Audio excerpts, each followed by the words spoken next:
हिंदुस्तानियों को हराया है तो हमेशा हिंदुस्तान के लोगों ने साथ नहीं दिया देश का, और दर्द है तो केवल इसी बात का। भारत के इतिहास में अगर दर्द केवल इस बात का नहीं है कि विदेशों ने हमारे साथ क्या किया, उनका तो हम मुकाबला कर लेते, दुख इस बात का था कि हमारे सभी लोगों ने साथ नहीं निभाया और साथ नहीं दिया। और इसकी फीलिंग आज भी मुझे इस देश में होती है। भारत धर्मगुरु भी तभी बनेगा जब एक शक्तिशाली भारत का निर्माण होगा।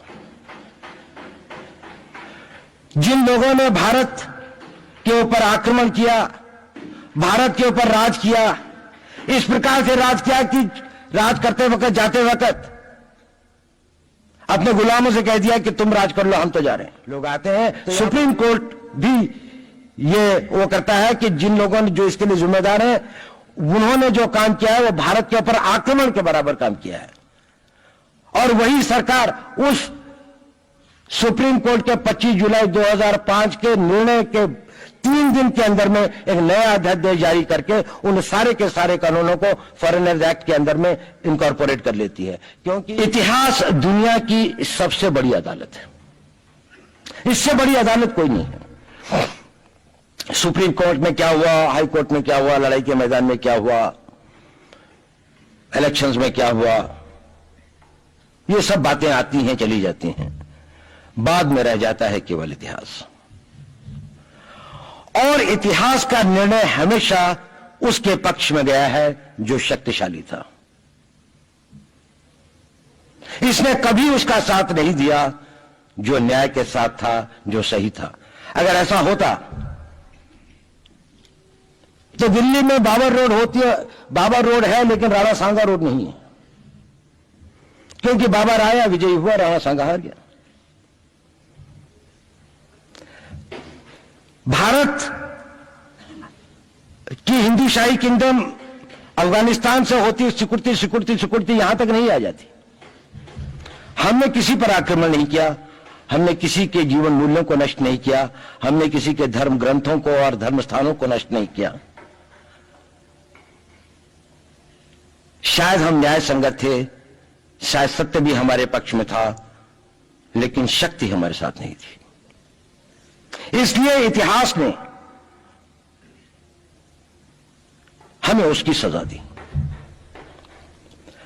इतिहास ने हमेशा उनको सजा दी जिन्होंने विचारों को कर्म से और न्याय को शक्ति से अधिक महत्व दिया। अब मैं ये नहीं कह रहा हूं कि उसको उसकी तिलांजलि कर देनी चाहिए, ये नहीं है कि न्याय का अपना महत्व नहीं है, लेकिन यदि कॉन्फ्लिक्ट ऑफ इंटरेस्ट हो तो शक्तिशाली बनना ज्यादा आवश्यक है। भारत धर्मगुरु भी तभी बनेगा जब एक शक्तिशाली भारत का निर्माण होगा। जिन लोगों ने भारत के ऊपर आक्रमण किया, भारत के ऊपर राज किया, इस प्रकार से राज किया कि राज करते वक्त, जाते वक्त अपने गुलामों से कह दिया कि तुम राज कर लो, हम तो जा रहे हैं, तो यहां पर गुलाम वंश भी बन गया। अगर हम लड़ाई के वॉरफेयर के उसूलों से देखें कि किसी भी राष्ट्र की जो कॉम्प्रिहेंसिव स्टेट पावर होती है, किन चीजों से वो लड़ाई लड़ता है, जिसको हम कहते हैं कि ये शक्तिशाली है, दूसरा शक्तिशाली नहीं है, क्या वो अवयव होते हैं उसके, क्या घटक होते हैं उसके। तो भारत के पास जनशक्ति, धन शक्ति, ज्ञान की शक्ति, टेक्नोलॉजी की शक्ति, और जिन लोगों ने आक्रमण किया उनकी इनकी शक्ति को अगर हम ये देखें तो शायद 1 और 1000 का अनुपात भी नहीं होता। लेकिन उसके बाद भी हम वो नहीं कर पाए। और ये प्रश्न भी किसी ने पूछा, उस पर मैं आऊंगा बाद में।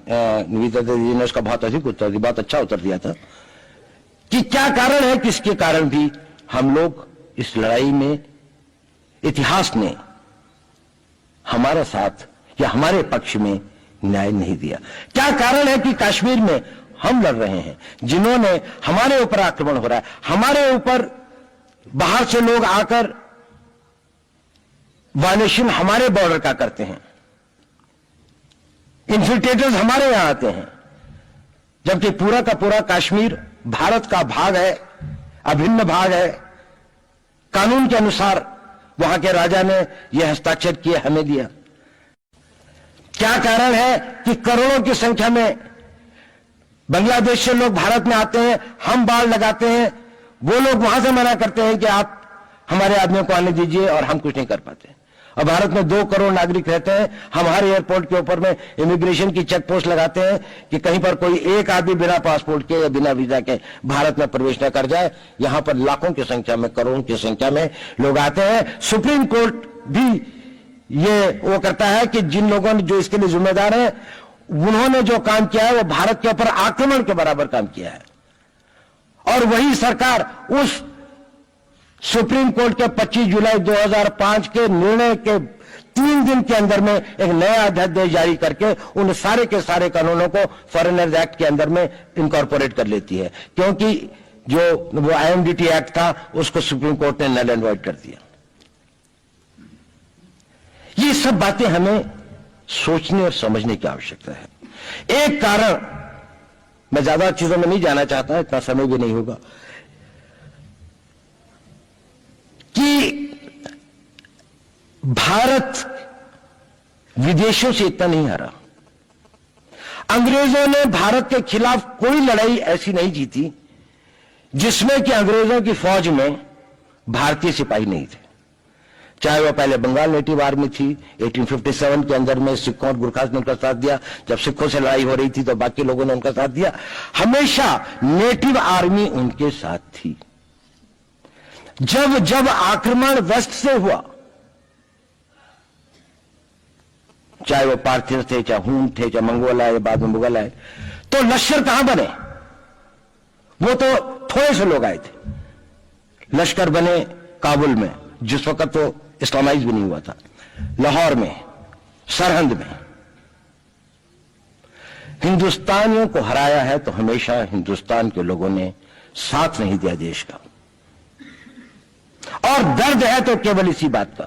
भारत के इतिहास में अगर दर्द केवल इस बात का नहीं है कि विदेशों ने हमारे साथ क्या किया, उनका तो हम मुकाबला कर लेते। दुख इस बात का था कि हमारे सभी लोगों ने साथ नहीं निभाया और साथ नहीं दिया। और इसकी फीलिंग आज भी मुझे इस देश में होती है। और भारत को आंतरिक बाह्य शक्तियों से जो सबसे बड़ा खतरा है, वो खतरा इस बात का है कि हमारे अपने लोग ही कहीं राष्ट्र की सुरक्षा, राष्ट्र की अस्मिता, राष्ट्र के गौरव का सौदा न कर बैठे, अपने आज के सुख के लिए अपने भविष्य को अंधकारमय न कर दें।